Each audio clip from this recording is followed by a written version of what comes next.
गति। बुरी क्या होती है? कैकई माता बुरी थी क्या?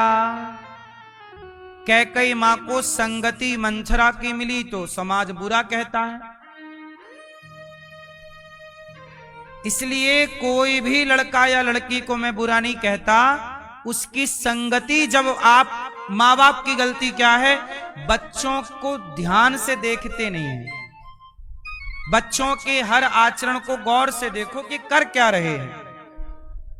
यदि वो गुमसुम हैं, चिड़चिड़े हैं, कुछ व्यवहार में बदलाव है, समझ लो कि स्कूल से उनको कोई दिक्कत है, संगति बदल रही है। आप थोड़ा सा ध्यान दे दो। अब सब मनमाना चालू है।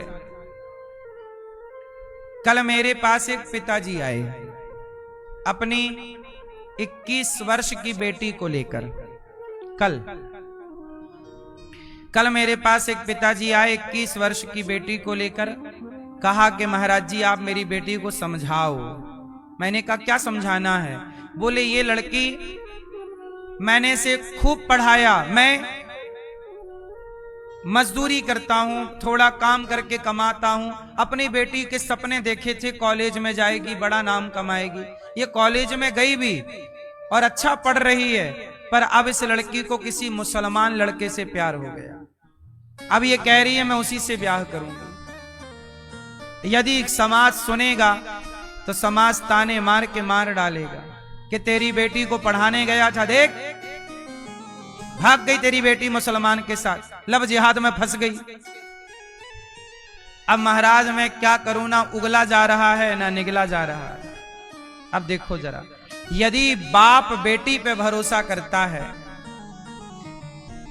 बाप बेटी पे भरोसा करता है, तो बेटी उस भरोसे को तोड़ देती है। उस बेटी की बात कर रहा हूं मैं, सबकी नहीं। तो बेटी, अरे जब बाप ने तुम्हें इसलिए पढ़ाया तो माँ बाप का सम्मान से सर ऊंचा करोगी। ये मतलब थोड़ी कि तुम बाप का समाज में अपमान कराओ, ताने मारेंगे लोग कि तेरी बेटी भाग गई किसी मुसलमान के साथ। बताओ बेटी का ये व्यवहार सही था कि गलत था? बताओ बेटा, क्यों? ए बेटा, ए छोरी, आप बताओ वो लड़की का व्यवहार सही था गलत था? आप बताओ बेटा। ये पीछे वाली बहन सही था? अब हुआ क्या सुनो। उस बाप की एक और बेटी थी, वो 18 साल की थी, उसे भी पढ़ा रहा था। लेकिन जैसे ही सुना कि मेरी बड़ी बेटी तो गलत रास्ते पे चली गई, तुरंत छोटी बेटी को नाम कटवा दिया। बोले अब मैं इसे नहीं पढ़ाऊंगा। तो एक बेटी को पढ़ाया, उसने पढ़ लिख करके मनमाना आचरण किया।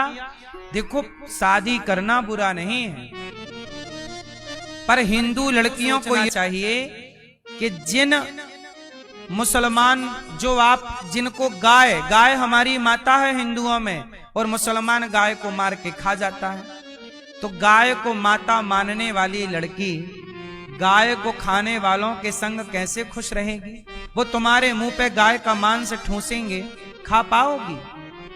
मैंने उसे समझाया, फिर वो लड़की मान गई कि ठीक है, अच्छा मैं नहीं करूंगी। तो मैंने तो समझाया, वो मान गई।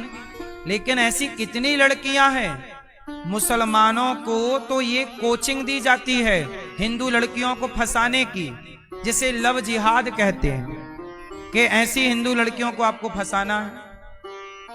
उनको पैसा मिलता है कि आप ये लड़की फंसाओगे तो 5 लाख, थोड़ा गोरी होगी तो 10 लाख, थोड़ा काली होगी तो 5 लाख, थोड़ा और गोरी सुंदर होगी तो 20 लाख। बोलो हाँ। और ये लड़कियां समझती नहीं हमारी बहनें, इन्हें लगता प्यार है। नहीं, परसों यहीं गौरी गोपाल में एक लड़की आई, यहीं पे उसका एक छोटा सा बच्चा था 4 साल का। वो यहां पर परसों आई, मैं उस समय था नहीं यहां पर, बता रहे हैं यहाँ की कार्य। लड़की आई और उसने अपना मतलब वो पूरे सबके सामने निर्वस्त्र हो गई। क्यों हो गई? दिमाग का संतुलन बिगड़ गया। क्यों? उससे पूछा, पुलिस को हम लोगों ने बुलाया कि भाई ये क्या कर रही है महिला यहाँ, उसको ढका, पूछा, तब उसने रो करके बताया कि मैंने किसी मुसलमान से शादी कर ली, ये उसका बच्चा मेरे साथ 4 साल से, अब उसने मुझे छोड़ दिया। अब जब छोड़ दिया तो इतना टेंशन, इतना तनाव, इतना डिप्रेशन कि उसे यही होश नहीं कि मैंने कपड़े पहने हैं या नहीं पहने। ये है हकीकत लव जिहाद की।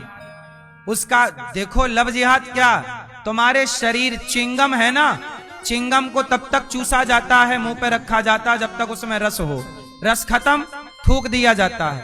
ऐसे ही लड़कियों को लव जिहादी शादी का झांसा देकर, प्यार का झांसा देकर फंसाते हैं, और जब तक स्वाद है जवानी का चूसेंगे, और जवानी का स्वाद उतरते ही थूक देंगे, तुम बर्बाद होती घूमती रहना, या तो बेच देंगे बाजार में।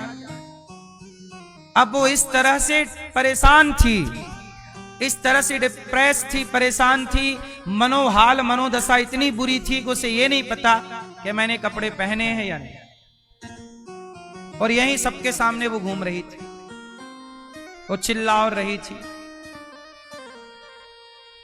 और उसने कर लिया था शादी मुसलमान से, अब उसने भगा दिया।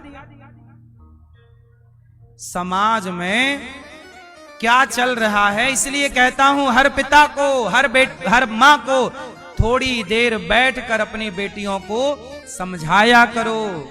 थोड़ी देर बैठ करके, चल बेटी कथा सुन लो, चलो बेटा, तुम कई बार कुछ बातें बाप नहीं समझा पाएगा, कुछ बातें मां नहीं समझा पाएगी, कुछ बातें गुरु को समझानी होती हैं, इसलिए गुरु की शरण होती है। जो बात आप लोग खुल के नहीं कह सकते वो हम कह सकते हैं खुल के, हमारा काम ही है खुल के समझाना।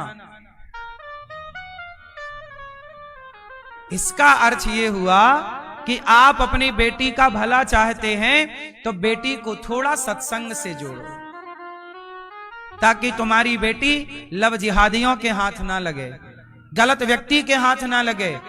वरना मैं एक बात बताऊं, पहले के जमाने में लोग विवाह कब करते थे? 25 साल में, 30 साल में, कि जल्दी कब करते थे?